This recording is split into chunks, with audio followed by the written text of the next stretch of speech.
In this tutorial, I'll show you how to make a half double crochet in the back loop.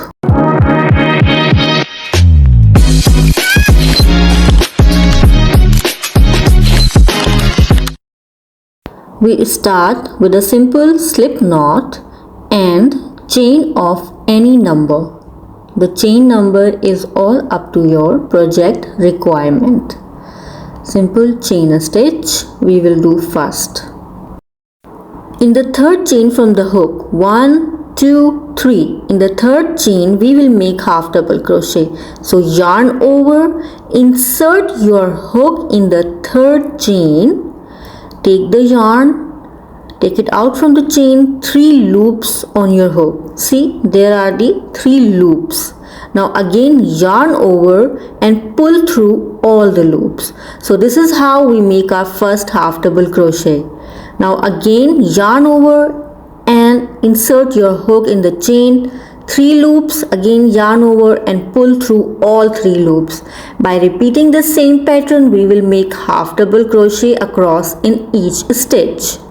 We have done half double crochets in all the stitches. So here we left the last one. Now again yarn over, insert your hook, 3 loops on your hook. Now pull through all the loops. So this is how our first row completed. Now chain 2, 1, 2, turn your work. So here chain 2 will count as the first half double crochet.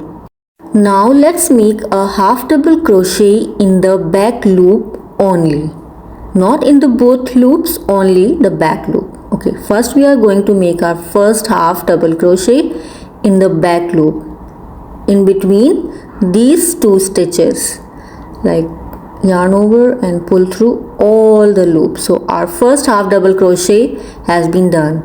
Now by repeating the same pattern, we will make one more half double crochet but in the back loop only. This stitch is perfect for beginners and creates a beautiful texture. Even though it's easy, once your project is finished, it gives such a clean and professional vibes. So all thanks to half double crochet in the back loop only. Just keep repeating this pattern across. If you are learning crochet and want more beginner friendly stitches like this, make sure you subscribe and crochet along with me. So I'll see you in the next one. Until then, bye.